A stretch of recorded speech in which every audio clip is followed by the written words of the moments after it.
រៀបកូនឯងរៀនសូត្របានជ្រៅជ្រះជាងគេការរកស៊ីក៏ល្អជាងគេពុកអត់សូវបារម្ភទេ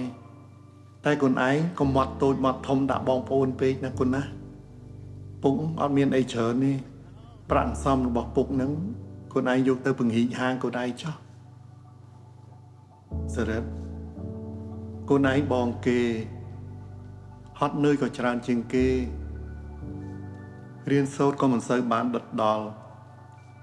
ស្លវល់តែមើលថែប្អូននៅផ្លែចកេះឲ្យពុកសុំទោសណាកូនណាមានតែទ្រព្យរបស់ម្ដាយកូនឯងនឹងកូនឯងយកទៅចុះណាកូនណា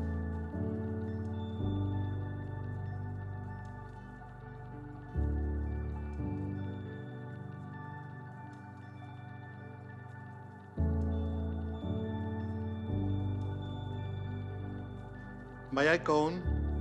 ដល់ឯនៅហ្នឹងចៅប៉ាបានអីញ៉ាំនៅដល់ឯតើប៉ាអាឡងញ៉ាំរួចហើយប៉ាម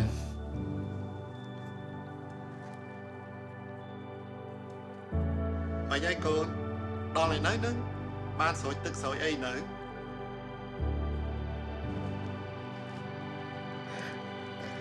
ខ្ញុំមកដល់ហើយប៉ា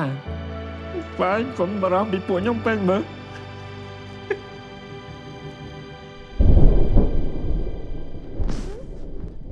អង្គរ DC ទស្សនាភាពយន្តនៅកន្លែងរបស់អ្នក